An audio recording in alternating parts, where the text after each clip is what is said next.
If you've ever wondered why the relationship between China and Taiwan is such a big deal, you're in the right place. It's a topic you hear about in the news, often with strong words and serious faces. But what's really at the heart of it? Why does China talk about Taiwan with such profound significance? Almost like a missing piece of a family puzzle. We're going to break it down into 3 simple reasons, but before we do, it's important to remember this is a deeply complex and sensitive issue with a long history and real people at its core. So, let's approach it with curiosity and an open mind. Spoiler alert, this story is about so much more than just lines on a map. It's about history, security, and the future of technology. Let's start with our first reason: history and identity. To understand the present, we have to look back. For centuries, mainland China and the island of Taiwan have shared deep cultural and linguistic roots. Many of Taiwan's inhabitants are descendants of migrants who crossed the strait from the mainland over hundreds of years. From the 17th century, Taiwan was administered by China's Qing dynasty. This historical connection is a cornerstone of Beijing's perspective, viewing Taiwan as an inseparable part of a greater Chinese civilization. But the story isn't that simple. In 1895, after a war, Taiwan was ceded to Japan and remained a Japanese colony for 50 years. This period introduced different cultural influences and a separate administrative experience. After World War II, it was returned. But then, a massive civil war erupted in China between the nationalists, led by Chiang Kai-shek, and the communists, led by Mao Zedong. In 1949, the communists won, establishing the People's Republic of China on the mainland.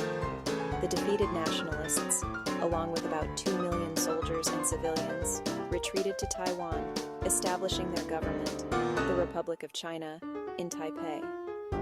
This split created 2 opposing governments, each claiming to be the legitimate ruler of all of China.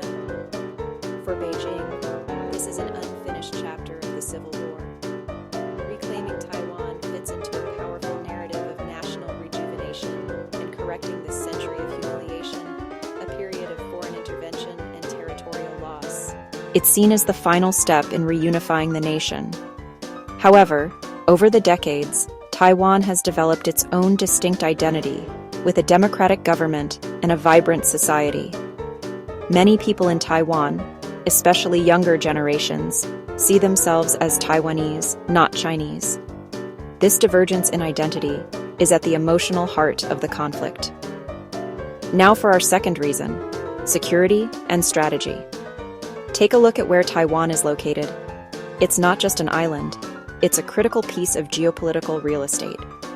Taiwan sits at the center of what military strategists call the First Island Chain, a string of islands running from Japan, through Taiwan, down to the Philippines and Borneo. For centuries, this chain has been seen as a natural barrier. From Beijing's perspective, this chain, largely allied with the United States, effectively contains its naval forces, limiting their access to the open Pacific Ocean. Control over Taiwan would shatter that chain. It would give China's Navy and Air Force a strategic deep-water port and a direct, unhindered gateway to the wider Pacific. This would fundamentally shift the balance of power in the region, allowing China to project its military strength much further from its shores. It's not just about offense, it's also about defense. An allied Taiwan is seen by some in China as a potential staging ground for foreign powers, an unsinkable aircraft carrier, in close proximity to the mainland. Securing Taiwan would create a vital buffer zone, pushing potentially hostile forces further away from its densely populated and economically crucial coastline. Furthermore, the Taiwan Strait itself is one of the world's busiest shipping lanes. A huge portion of global trade and energy supplies passes through these waters. Having control over this strait would give Beijing immense leverage over the global economy. So, for strategic and security reasons, Taiwan is considered a top-tier priority. That brings us to reason 3: economics and technology. This might be the most modern piece of the puzzle, but it's incredibly important. Taiwan is a powerhouse in one of the most critical industries on the planet: Semiconductors. You might know them as microchips. These tiny electronic brains are in everything we use: our phones, our cars, our computers, our refrigerators, and even the most advanced military equipment. And Taiwan doesn't just make chips, it dominates the manufacturing of the most advanced, cutting-edge chips in the world. One Taiwanese company alone, the Taiwan Semiconductor Manufacturing Company, or TSMC, produces over half of the world's semiconductors by some estimates, and more than 90% of the most sophisticated ones. This makes the entire global economy, including China's, heavily dependent on Taiwan. China is the world's largest importer of semiconductors, spending more on them than it does on oil. For Beijing, this dependency is a strategic vulnerability. Integrating Taiwan's economy and its world-leading tech industry would be a massive boost for China's goal of achieving technological self-sufficiency. It would secure its supply chains, accelerate its own high-tech industries, and give it a commanding position in the technology of the future. This economic and technological prize adds a powerful modern incentive to the historical and strategic drivers we've already discussed. Of course, this situation doesn't exist in a vacuum. The international community plays a huge role. Most countries in the world, including the United States, don't formally recognize Taiwan as an independent country. Instead, they follow a One China policy, which acknowledges Beijing's claim but often insists that any reunification must be peaceful. At the same time, many of these nations maintain robust, unofficial relationships with Taiwan, selling it defensive weapons and engaging in trade. This delicate diplomatic dance is known as strategic ambiguity. It's designed to discourage both a unilateral declaration of independence by Taiwan and a forceful takeover by China. Any conflict in the Taiwan Strait would have devastating consequences for the global economy, disrupting supply chains and potentially drawing in other major powers. Beyond the high-level politics, it's crucial to remember the human element. Taiwan is home to 24 million people with their own dreams, businesses, and ways of life.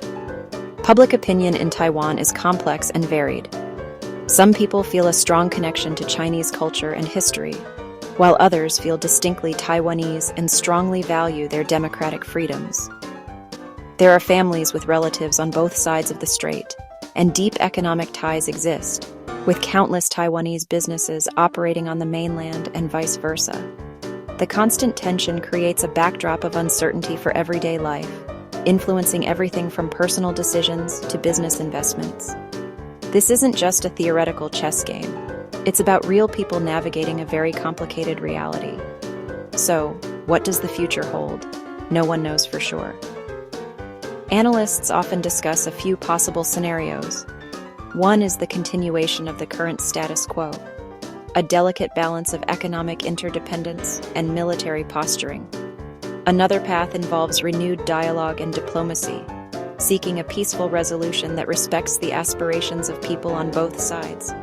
A third, more dangerous path involves increased coercion or even outright conflict, a scenario that everyone hopes to avoid due to its catastrophic human and economic costs.